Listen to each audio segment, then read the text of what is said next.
So a while back I was upset and I made a video because Rockstar Games decided to put LA Noire on the Nintendo Switch instead of GTA 4, the complete edition with the episodes of Liberty City.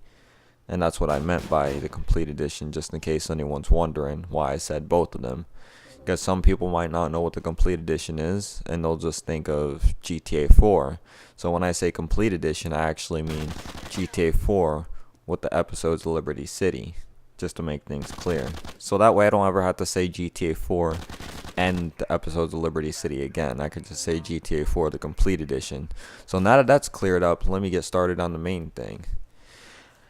I started playing my Nintendo Switch with the few games that came out this year, which was Mario Odyssey. Good game, it reminds me of Mario 64. And it has a few remembrances of the older games, like 3, the first one. But they're only Easter eggs and levels, so it's not like you get to permanently play as the 2D Mario. You'll get some references where you go down the pipe and it's the first Mario game for about, I guess, 60 seconds until you beat it. And then you have references like Mario 64 where you can wear like this suit or something. I guess it's clothing. Haven't really got to that part yet, but you can basically put on like a costume to make you look like the Mario from Mario 64. And if that doesn't put you in the vibe, you still have Mario 64's old-fashioned butt stomp and the voice actor that sounds somewhat the same, but then there are some parts where his voice is lower than before, so it's not exactly the same as 64, but it's just enough to make you say, I'm good with it. It's not like a different Mario voice to where it'd be annoying, but it's close enough to the 64 version to where I'm comfortable with hearing the way Mario sounds when he jumps or kicks or falls. And then there's Doom for the Nintendo Switch, but to be honest, I haven't really been getting into that lately because I like multiplayer. But the thing is, multiplayer has so much cheap weapons, you don't even know how you'll die. Half the time you'll just explode out of nowhere and you'll be like, what the hell? I had full health, and then boom, I exploded. Nobody threw a grenade. We just rushed each other face to face, and then I keep exploding. Don't know how. It's not a gunfight. It's just who has the better weapon and who gets lucky. And I don't like that type of stuff, so I don't know, maybe I'll finish the campaign and I'll sell Doom back to GameStop. There's arcade mode, so I might start playing that, but haven't really liked Doom that much. I like it for the single player a little bit, but it's just because of the unbalanced multiplayer, I can't feel fully satisfied. So there's that. And then there's Skyrim for the Nintendo Switch, which I never really played, so this is almost like my first time, and to be honest, it's a great game. It taught me that you can't just start the game up, get into a fight with anyone and win. 90% of the time when you start the game off and you fight anyone, you're going to get your ass kicked because you have a level up system and you got to find the weapons that are powerful or craft them with dragon skin or bones or whatever. So that's the good thing about Skyrim, is it teaches you have to build your character. You have to find disease potions and stuff. You can't just run in there like Rambo and expect to defeat a giant, because if you do that, you're going to fly all the way in the sky by being one hit killed. So yeah, that's what I like about Skyrim. It's just, you'll never know what you're going to get in that world. Anything could happen, anything could surprise you, anywhere could be a different place. So I don't regret spending money on Skyrim. So now that I told you guys all that stuff, I'm going to tell you why I'm not mad anymore that LA Noire released for the Nintendo Switch and not GTA 4 the complete edition. I played these games and I liked them. I enjoyed them. But the thing is, if GTA 4 complete edition came out before all these games came out, well, let's face it, I like GTA 4. It's one of my favorite GTAs next to Vice City Stories.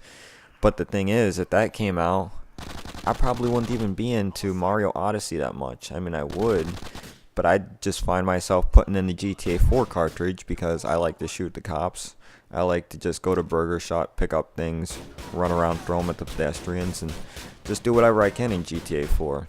Go into the clothing shop and kill the owner and his bodyguard.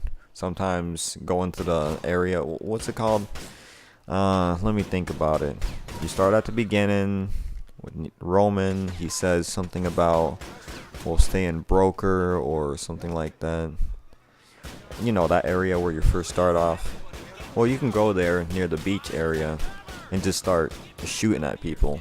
And the fun thing to do is to get the Russian mob pissed off, because then the Russian mob will start pulling out pistols and Uzis and shooting at you, and it's really cool because they're not overpowered. So you can just run up to them with a baseball bat and start beating the hell out of them, and you'll be like, I just killed this person with a baseball bat and he had a gun. I could just keep going on of why GTA 4 was amazing, but like I said before, let's face it, if that came out instead of LA Noire, I wouldn't even be playing the rest of the games I have now, and I'd just use that as my main game. So I'm somewhat glad that that happened, and GTA 4 might actually be released next year because it's its actual 10th anniversary. So I just hope that Rockstar Games includes everything instead of just porting GTA 4, because I think the episodes of Liberty City deserves to be in the game, you know, the whole complete edition, because it would just be a kick in the face and a microtransaction type of thing if they decided to release them as downloadable paid packs, which is GTA 4 the base game, when they already have a PS3 version of the complete edition, a PC version of the complete edition, and an Xbox 360 version of the complete edition. So why not add it on the Switch? That'd be the only greedy reason I'd see why, is they could package GTA 4 on the Switch and then sell the episodes of Liberty City on a different cartridge. Would I still buy it? Well, I'd buy the episodes of Liberty City instead of GTA 4 if they did that, because the episodes of Liberty City, when you play the Ballad of Gay Tony, you get GTA 4's weapons, plus the new weapons that were added in the game, like sticky bombs, assault SMG, and the combat MG, the explosive sniper rifle. Actually, in single player, it's not explosive. I think that's only multiplayer. But then you got stuff like the APC, the Buzzard helicopter, which was first introduced in the Ballad of Gay Tony, the AA-12 shotgun with explosive shells. I could just go on. So if they did that, I'm afraid I would have to buy Ballad of Gay Tony, unless GTA 4 came out first and not sold at the same time with the Ballad of Gay Tony separate. Then if GTA 4 only came out first, well, I'd have to buy it anyways because I like the game. So if I couldn't get Ballad of Gay Tony first, you bet your ass I'd get the fourth one first. So I hope they would at least consider packaging all the games in one cartridge instead of having at least GTA 4 released and then have you buy them digitally or separated in a cartridge of the episodes of Liberty City, because that would pretty much piss me off and other people, and it would show that Rockstar Games really became money hungry. But if you're a very hardcore Grand Theft Auto fan and you appreciate every little thing about every game, if you think about it, you can't really lose, because if GTA 4 comes out first, you have Nico Bellic being able to go into the clothing stores, Burger Shots. Well, actually in Ballad of Gay Tony you could go into Burger Shots, but I think in the Ballad of Gay Tony you couldn't go into any clothes stores.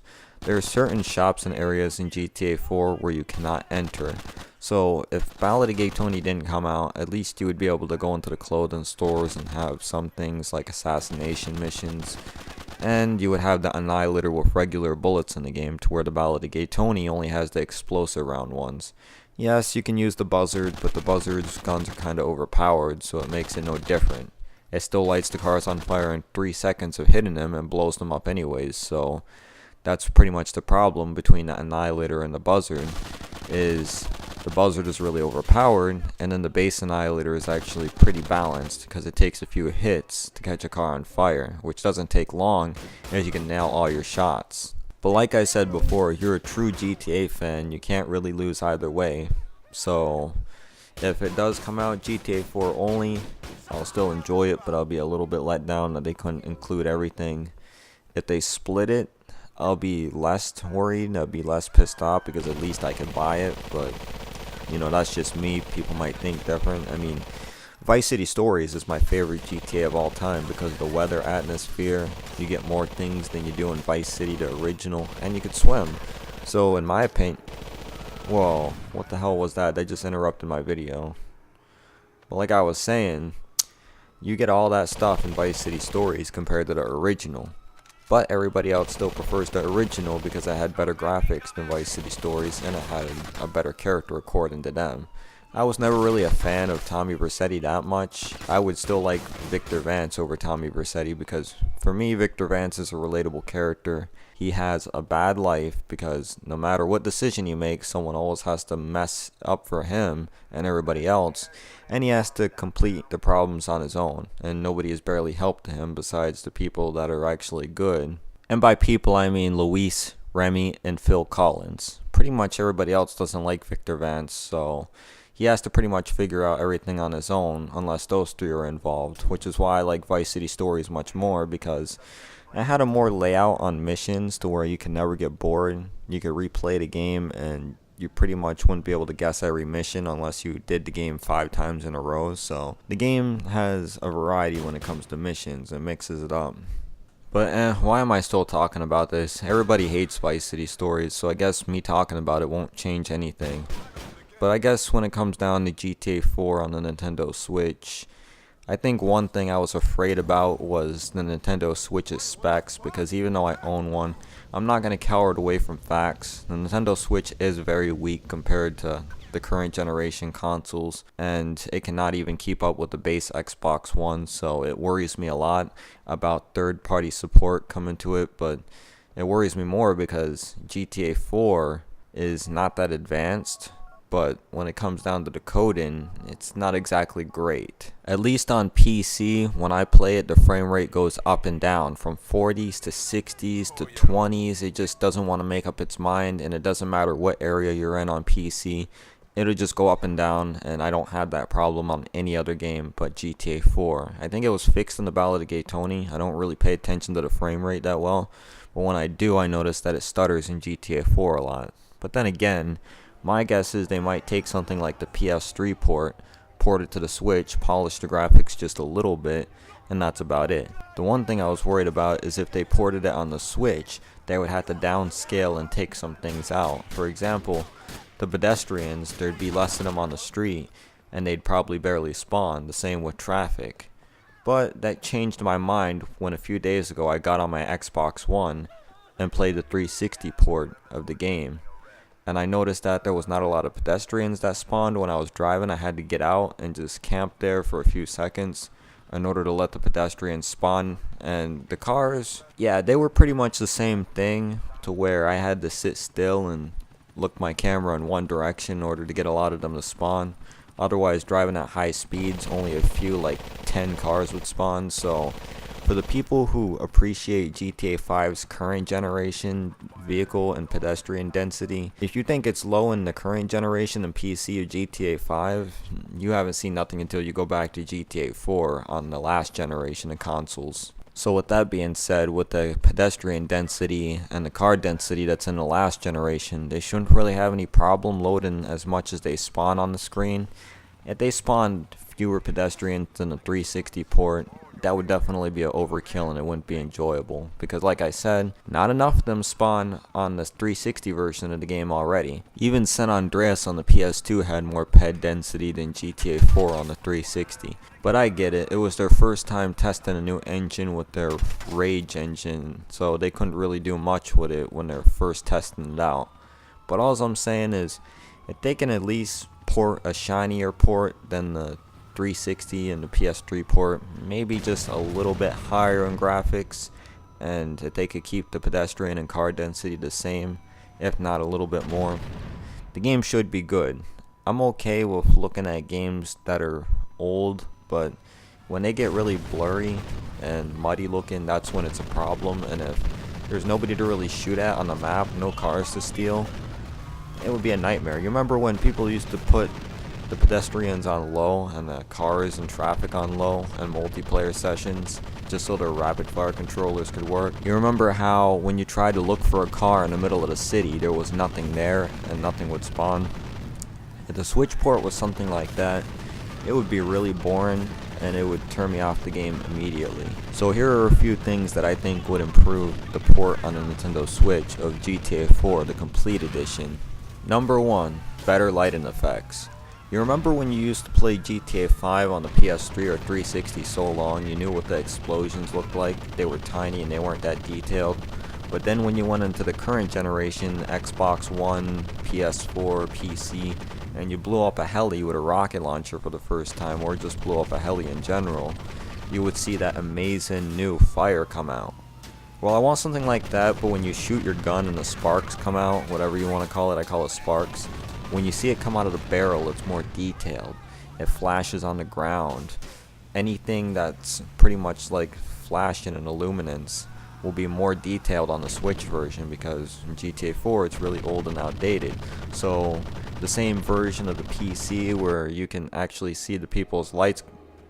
I don't know what the fuck that noise is that keeps driving by, but it's pissing me off. But like I was trying to say, on the PC port of GTA 5, when someone walks by, you could see their shadow from the front of the car lights really detailed. If that's not added to the Nintendo Switch, I guess it'd be okay, because like I said, it is underpowered, and yes, there is no excuse. It should be able to run a 10-year-old game with updated graphics, but Nintendo decided to make decisions, and because of it, we had to suffer. So, we get what we can take.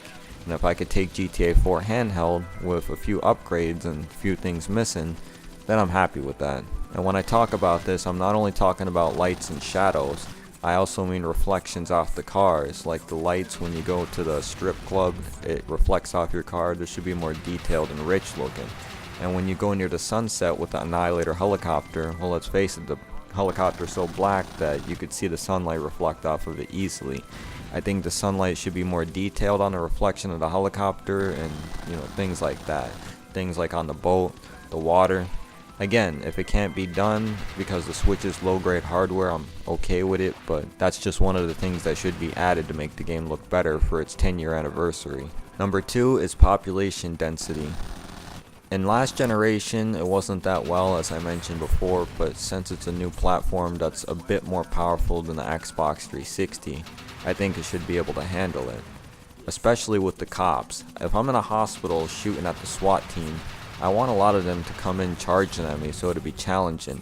If 3 or 4 only come at me at the same time, it's just going to be too easy, because I could just easily throw a fire bottle or RPG at the ground and it kills all of them. So yeah, it's something that I'd really want. Even if they couldn't have the pedestrians on there amped up, at least the cops and the SWAT team are an important key of the game, to where you need a lot of swarms of them. If they're pretty much numbered down to probably 3 or 4 police cars and probably 4 to 5 SWAT teams on the road and stuff like that, it's not going to be that fun.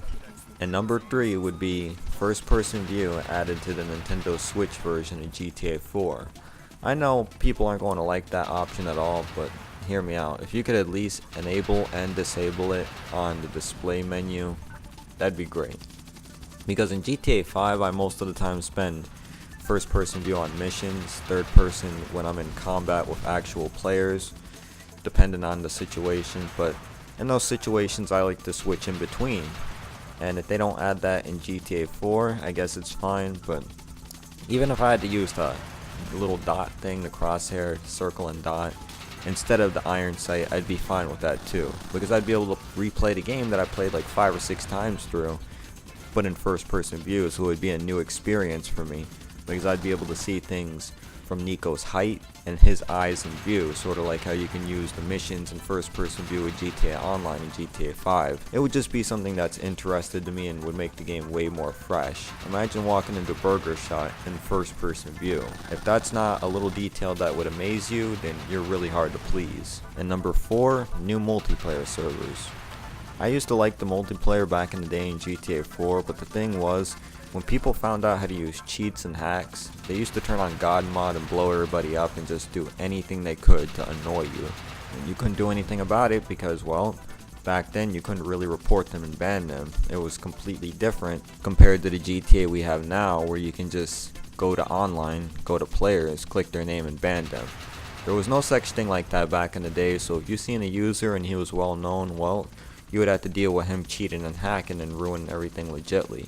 It especially pissed you off if you were in deathmatch and you had to deal with someone that had God Mod, taking all the kills, ranking up on number 1 on the scoreboard of the game, but then you find out he's using God Mod, he can't die, so there's no point. You have to have a unskilled, unfair defeat because he's using cheats.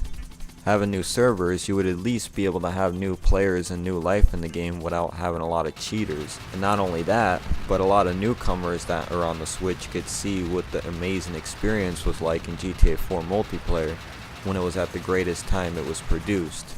So yeah, there's a lot of things I could go on to about why GTA 4 should be ported on the Switch and what they should add, but I'm just gonna leave it here and end the video because there's not much for me to talk about, and people might say stuff like it's pretty hard to aim on Joy-Cons, but let's face it, GTA 4 had auto aim built into it, so most of the time we're going to be either using the Pro controller or we're going to be using auto aim. I think I'm gonna find myself using auto aim most of the time because I'm just too lazy to just keep hooking the controller back and forth with the Joy-Cons. Especially if I use it to travel, I want to get used to the Joy-Cons in general, so it'd be easier for me. I might use my Pro controller when I'm piloting the Annihilator, but other than that, yeah, GTA 4 has auto aim, so I'm not too worried about accuracy. Anyways, that's it. I'm gonna smoke a blunt and go to bed, so I'm out of here.